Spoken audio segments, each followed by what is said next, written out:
د غوره ژوند لپاره مهارتونه. دې لیکنه کې له هغه عواملو او چلندونو سره چې کولی شي ستاسې شخصیت ښه کړي اشنا کیږئ او د ښو ژوند کولو لپاره نوې لارې چارې درښایي. ښه ژوند او عقل.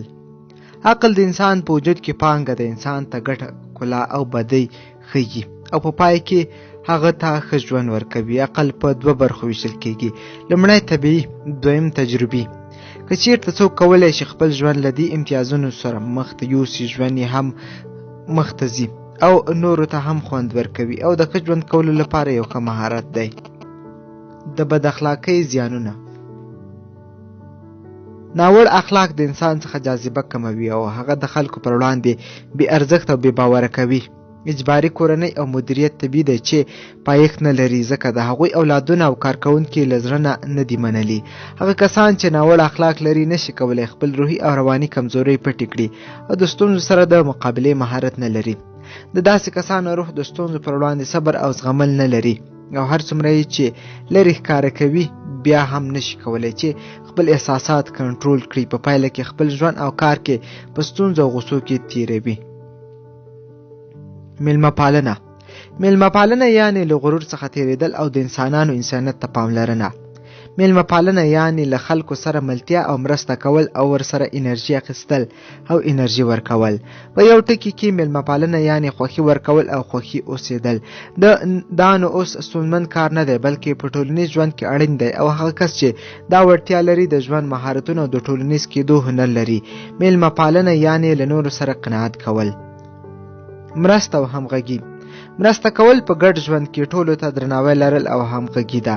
هغه کس کولی شي له ټولو سره یو ځای کینی چې د ژوند په آدابو پوره وي، خپل او د نورو حقوق ته درناوی وکړي، خپل حق باندې قانع وي او د انسانیت ته ارزښت ورکوي. داسې کس په آرامۍ سره کولی شي له نورو خلکو سره اړیکه ټینګه کړي او هیڅکله یوازې نه پاتې کیږي. داسې کس نه خلکو ملګری او خلک د ده ملګري دي او د رواني او روحي آرامتیا څخه برخمن وي. ځان وپېژنه. ځان وپېژنه. نور خلک چې ستا ښېګڼې بیانوي داسې مه بوله چې ته په بشپړه توګه پوره یې. د هر څه بنسټ الله دی او بیرته الله ته ځي.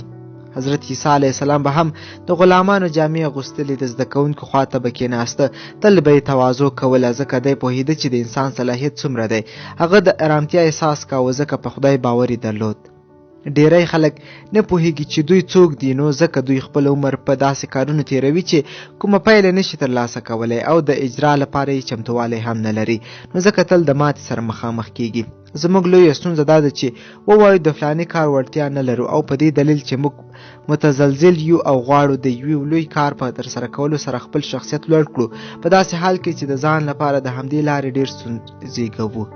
مخکې له دې چې موږ د یو مسؤلیت اجرا کولو ته غاړه کېږدو لومړی باید خپله وړتیا د اړوند مسؤلیت سره مقایسه کړو. هیڅکله هم باید له ځان څخه لوړو چارو او مسؤلیتونو ته ورونه دانګو، ځکه د ځان څخه لوړو چارو ته دانګل د ګډوډۍ، بېځایه ستړیا او بندوبارۍ لامل کیږي. یو ولسي متل دی وایي د خپلې بړستنې سره سمې پښې غځوه.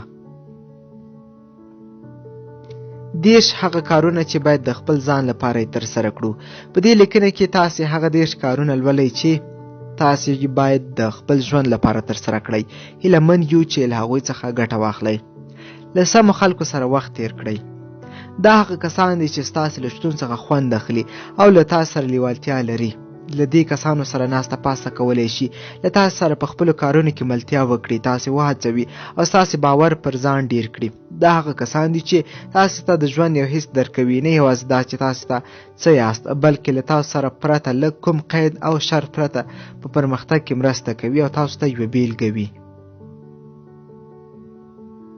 له ستونزو مه ویرېږه. ستونزې ستاسې شخصیت نه ټاکي بلکې د هغوی راتلل دي چې ستاسې شخصیت جوړوي. کله چې د ستونزو لپاره حل لاره ونه لټوئ معلومه ده چې هغه نه حلیږي. د یو کار د ترسره کولو لپاره خپله هڅه وکړئ. د ستونزو حل لاره لکه یو ماشوم چې آرام آرام حرکت کوي باید داسې پیدا کړئ. هر هغه کوچنی ګام چې د ستونزو د حل لپاره یې اوچتوئ د ارزښت وړ دی، ځکه چې کله هغه ټول یو ځای شي په اوږد مهال کې په یو اوږد مزل بدلیږي. له ځان سره رښتینی اوسئ. هغه څه چې ناسم دي او هغه څه چې اړین دي باید بدلون وکړي. خپل ځان سره رښتینی اوسئ، له هغه څه سره چې مینه لرئ ترلاسه یې کړئ او د خپلې خوښې په کس بدل شئ. تل د خپل ژوند په ټولو برخو کې له ځان سره رښتینی اوسئ، د دې لپاره چې تاسو یوازینی کس یاست چې کولی شئ پر هغه حساب وکړئ. کله چې تاسو خپل ځان وپېژنئ، کولی شئ د خپل ننني مقام په اړه چې څنګه تر دې ځایه ورسېدئ ښه درک ولرئ او په ښه توګه کولی شئ هغه ځای ته چې اړتیا وي لاړ شئ او هغه وپېژنئ او هغه ته د رسېدو لپاره لارې چارې برابرې کړئ. له پیله خپلې خوښۍ په پام کې ونیسئ. ستاسې اړتیاوې اړینې دي. که چیرې تاسې د خپل ځان خیال ونه ساتئ، د خپل ځان ملاتړ ونه کړئ، نو ځان ته تاوان رسوئ. تاسې کولی شئ په یو وخت کې هم خپلې اړتیاوې او هم د نورو اړتیاوو ته رسیدګي وکړئ. کله چې ستاسې اړتیاوې بشپړې شي، تاسې کولی شئ په اسانۍ سره د نورو کسانو اړتیاوې هم پوره کړئ. رښتیني او ویاړمن واوسئ. که چیرې غواړئ چې د بل کس په شان واوسئ، دا کار ستاسې وخت ضایع کوي. خپله واوسئ. خپل ځان له خپلو اندونو، وړتیاو او ښکلاګانو سره ومنئ. هغه کس اوسئ چې یاستئ. دا تر ټولو اړینه ده چې له ځان سره رښتینی واوسئ. که چیرې دا کار نشئ ترسره کولی، نو خپل ژوند یو ټیټې او بې اصلي کچې ته چمتو کوئ. په اوس مهال کې ژوند وکړئ. همدا اوس مهال معجزه ده. اوس یوازې هغه شیبه ده چې ستاسو لپاره تضمین شوې ده. ژوند همدا اوس دی. اوس نو دومره دی، ته فکر مه کوئ چې په راتلونکي کې به کوم شیان ښه وي. د خپلو تیرو شوو شیانو کارونو په اړه فکر مه کوئ. هڅه وکړئ چې په همدا اوس مهال کې ژوند وکړئ او څنګه چې ژوند مخته ځي ویې ګورئ. کومې ښکلاګانې چې نړۍ لري، په هماغه ښکلاګانو کې وغواړئ. له تېروتنو مو عبرت واخلئ. تېروتنې ښې دي، هغوی د پرمختګ لپاره زینې دي. که چیرې تاسې په خپل ژوند کې یو وار ماته ونه خورئ، دا په دې معنا ده چې تاسې یا هڅه نه ده کړې او یا دا چې د زده کړې په حال کې نه یاستئ. تاوان ومنئ، ماته ومنئ، په ځمکه ولوېږئ، اوچت شئ او هڅه وکړئ. دا چې له ستونزو سره مخ کېږئ، د زده کړې، ودې او پرمختګ په حال کې یاست، نو پر ځان وویاړئ. لوی بریالیتوبونه تل د لویو ماتو شاته پټ وي. کله چې له یوې ستونزې څخه وویرېږئ، کیدای شي هماغه ستونزه یو وخت ستاسې د ژوند لویه بریا وي. مؤدب اوسئ. که چیرې تاسې د خپل ځان په څیر ملګری درلودلی او له هغه سره مو د ځان په څیر خبرې کولی شوئ، تاسې هغه کس ته څومره اجازه ورکولی چې ستاسې ملګری پاتې شي. ستاسې چلند له خپل ځان سره د نورو لپاره معیار ټاکي. تاسې باید په خپل ځان مین اوسئ او که چیرې مین ونه اوسئ، له نورو څخه د مینې تمه مه کوئ. له شته شیانو خوند واخلئ. د زیاترو کسانو ستونزه دا ده چې فکر کوي هغه وخت زموږ د خوښۍ ورځ ده چې په ژوند کې یو ځانګړې ورځ یا ټکي ته ورسیږو، هغه ځای چې نور یې په هغه کې وینو. لکه په لوبه کې کوټه کې ستاسې مشر، هغه ملګری چې کور یې د سیند پر غاړه دی، ورته نور موارد په خواشینۍ سره تر څو چې غواړئ هلته ورسیږئ. دا یو وخت نیسي او کله چې هلته ورسیږئ، کیدای شي ستاسو ذهن کې نورې موخې پیدا شي. په دې توګه تاسې په خپل ټول عمر کې خپلو معلومو موخو ته د رسېدو لپاره هڅه کوئ او هېڅکله هغه څه چې لرې یې خوښۍ نشئ ترلاسه کولی. هر سهار کله چې له خوبه پاڅېږئ، یوه شیبه د خپلو ارمانونو او هغه څه چې لرئ یې په اړه فکر وکړئ او خوند ترې واخلئ. خپله ښادي په خپله تیاره کړئ. که چیرې تاسې د دې په تمه یاست چې نور خلک خوښي درکړي، خپل زیات شیان له لاسه ورکوئ. وخاندئ، د دې لپاره چې کولی شئ خوښي ځان لپاره وټاکئ. په هغه څه کې بدلون وکړئ چې تاسې یې غواړئ او په نړۍ کې یې ګورئ. کوم کسان چې تاسې اوس یاست، له هغه راضي واوسئ او اجازه ورکړئ چې مثبت آند ستاسې په لاره کې الهام بخښونکی واوسي. ښادي زیاتره هغه ځای کې وي چې تاسې یې موندل غواړئ. که چیرې تاسې د داسې فرصتونو په لټه کې یاست چې ښادي درکړي، رښتیا هم موندل کیږي، مګر که چیرې د نورو شیانو په لټه کې اوسئ، هغه هم موندلی شئ. خپلو نظریاتو او هیلو ته د څېړنو فرصت ورکړئ. په ژوند کې د فرصتونو لاسته راوړل اړین نه دي، بلکې د فرصت څخه ګټه اخیستنه اړینه ده چې د ارزښت لري. تاسې هیڅکله نشئ کولی د یو کار د ترسره کولو لپاره 100% باوري واوسئ چې تاسې یو ځای ته ورسوي، مګر تل کولی شئ 100% باور ولرئ. که چیرې یو کار ترسره نشي، بیا هم تاسې یو ځای ته رسوي. په ډیرو برخو کې تاسې باید یوازې پریکړه وکړئ. پیښې کوم ډول چې دي، په هماغه ډول مخته راځي. په هر حال تاسې یا ګټونکي کیږئ او یا هم څه زده کوئ. ډاډمن اوسئ چې بل ګام ته چمتو یاست. تاسې چمتو یاست چې د هغه په اړه فکر وکړئ. رښتیا هم تاسې هغه څه چې غواړئ ویې لرئ. همدا اوس ګام اوچت کړئ. ستاسو په لاره کې چې کوم فرصتونه راځي، له هغوی څخه ګټه واخلئ او ستونزې پر ځان ومنئ. دا هغه ډالۍ ده چې تاسو سره مرسته کوي تر څو خپلو موخو ته ورسیږئ. نوې اړیکې مو په فکر پیل کړئ. خپلې نوې اړیکې له داسې کسانو سره چې رښتینې د اعتماد وړ له تاسې سره همغږي او وکولی شي چې له تاسې سره د شخصیت په جوړولو کې مرسته وکړي پیل کړئ. داسې ملګري ځان لپاره وټاکئ چې د هغوی په شتون ویاړ وکړئ. هغه کسان چې ستاسې په قدر پوه شي، تاسو سره مینه وکړي، تاسو ته درناوی وکړي او له هغو کسانو سره چې ستاسې مهرباني او وعده ومني ملګرتیا پیل کړئ. هغه کارونه چې نور خلک یې کوي پام ورته وکړئ. د یو کس د کار په اړه هغه خبرې او کلمې چې نور خلک کوي اړینې دي. نور کسانو ته د ملګرتیا فرصت ورکړئ. اورېدل یې کیدای شي لږ ستونزمن وي، مګر تاسې نشئ کولی چې خپلې ملګرتیاوې د تل لپاره وساتئ. خلک او وختونه بدلیږي، لکه څرنګه چې ځینې اړیکې بې خونده کېږي، ځینې نور بیا وده کوي. په طبیعي ډول کله چې تاسې هغه پخوانۍ اړیکې چې هیڅ ګټه نه لري پرېږدئ، له داسې نویو اړیکو سره مخ کېږئ چې له ګټو څخه ډکې دي. خپلو ټاکنو باندې باور ولرئ. خپلې نوې اړیکې پیل کړئ او پوه شئ چې په یو نوي لار قدم وهئ. د زده کړې او بدلون لپاره چمتو اوسئ او د هغه لیدنې ته ځان تیار کړئ چې کولی شي ستاسې ژوند ته بدلون ورکړي. له تیر سره سیالي وکړئ. له نور الهام واخلئ، د هغوی په قدر پوه شئ او د خپل پرمختګ لپاره له هغوی څخه مرسته وغواړئ.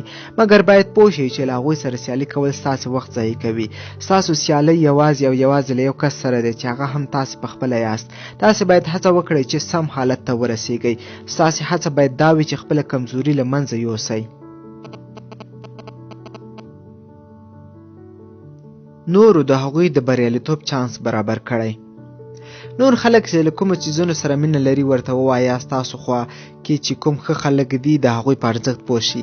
دا کار به تاسې ښه ځای ته ورسوي. د هغه کسانو لپاره خوښ اوسئ چې د پرمختګ په حال کې دي. هغوی وهڅوئ، د هغوی د خوښۍ لپاره خوښ اوسئ. بالاخره که چیرې په یو لاس څه ورکړئ نو له هماغه لاس څخه نور شیان موندلی شئ.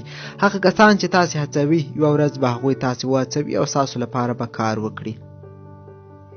په ستونزمنو کارونو کې د رڼا په لټه اوسئ. کله چې حالت سخت و او تاسې احساس وکړ چې ماتې خورئ، یو ځل ژوره ساه واخلئ او د رڼا په لټه اوسئ.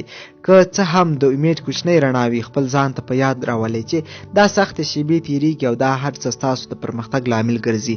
خپلې کامیابۍ او نعمتونه مه هېروئ. ډک ګیلاس ته ګورئ او په هغه څه تمرکز وکړئ چې تاسې لرئ، نه هغه څیز چې نه یې لرئ. ځان او نور وبخئ. موږ ټول د خپلو پریکړو له امله تاوان لیدلی دی.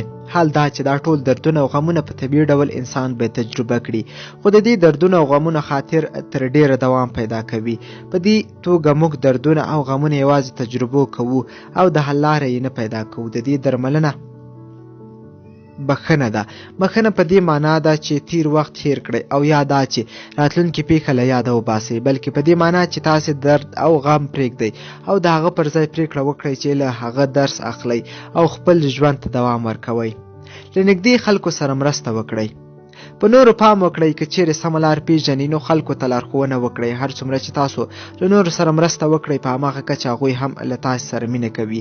مینه او مهرباني زیاتوي. خپلې دروني چیغې واورئ.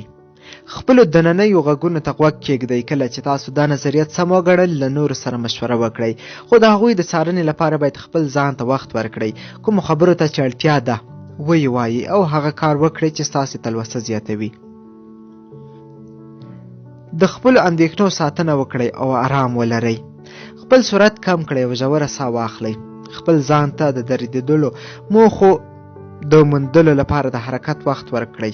کله چې ستاسې حال سم نه و نو یو څو شېبې صبر وکړئ تر څو ستاسو فکر آرام شي او خپل کار خلاص کړي. لنډه دا چې کله تاسې لنډه دم اخلئ، دا در سره په کار کې د سمون په راوستلو کې مرسته کوي او همدا ستاسو د ذهن او فکر روغتیا لامل ګرځي او په پایله کې هغه شیان چې تاسې هېر کړي په یاد راوړي. په دې توګه کولی شئ ډاډمن واوسئ چې د پرمختګ په لار کې یاست. لنډو شیبو څخه خوند واخلئ. د دې پر ځای چې خپله خوښي د ژوند په لویو پیښو لکه واده کول، اولاد لرل، په کار کې ترفیع اخیستل او بانک کې په ګټنه کې ګورئ. خو غوره ده چې خپله خوښي د ژوند په ورځنیو پیښو کې چې ستاسې په شاوخوا کې دي ولټوئ. کوچني شیان لکه یو ګیلاس د سهار چای، یا کله چې له دندې راځئ او د خپلې خوښې د خوړو بوی حس کړئ، یا د خپلې خوښې وړ ځایونو ته لکه خپلو ملګرو سره لاړ شئ.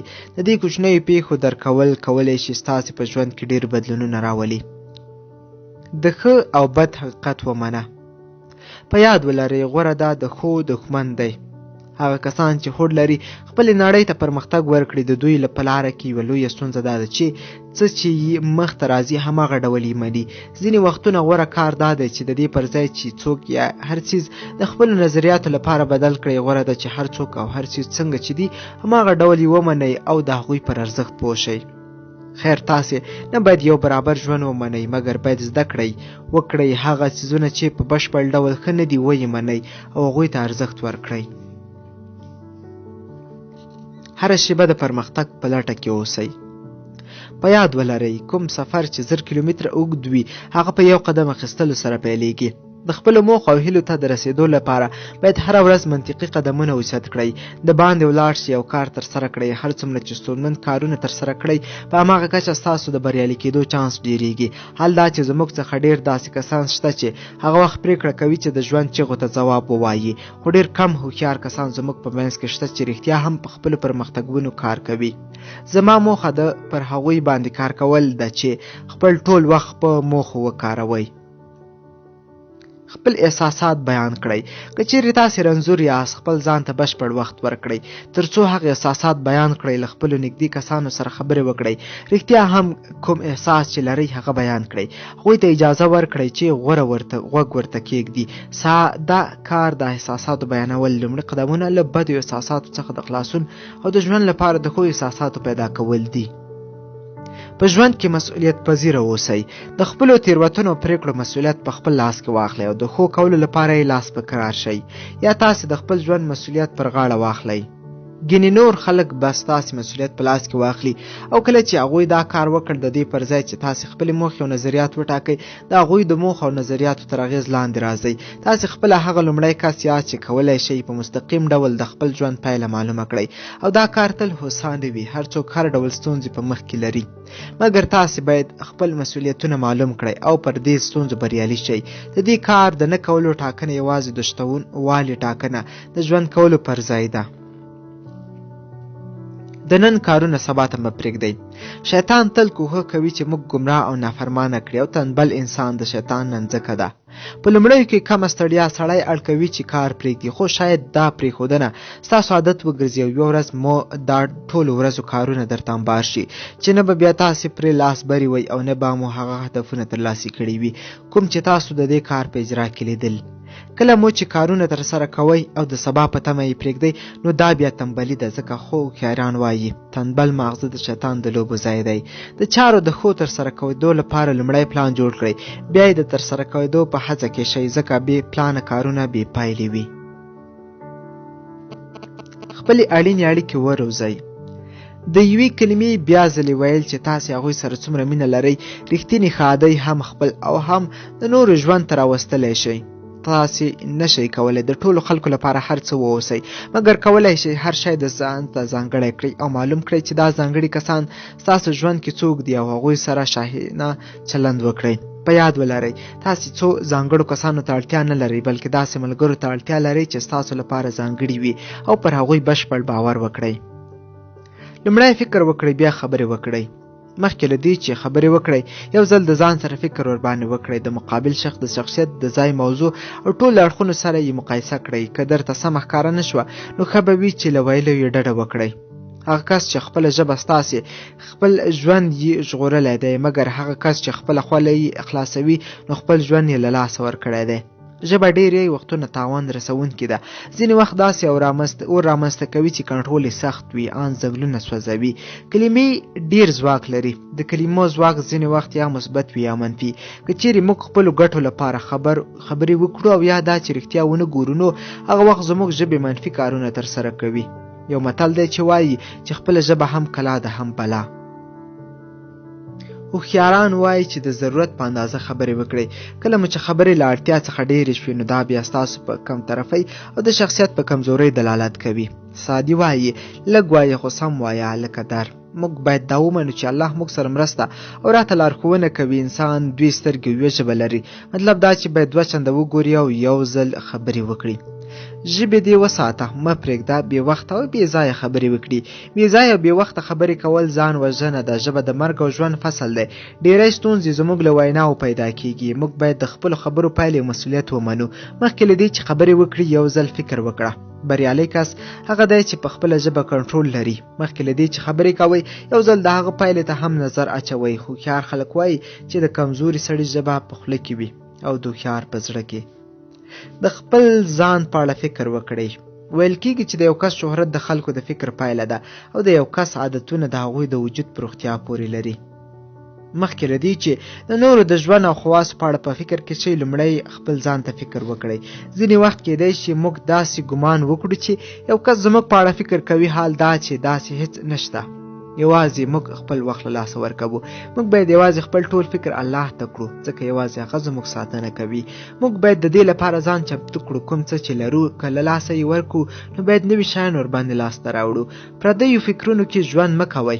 اړینه نه ده دومره هڅه وکړئ او هغوی پوه کړئ چې ستاسې موخه څه ده او څه غواړئ. د یو کس فکر ستاسې ژوند کې څه اغیزه لري؟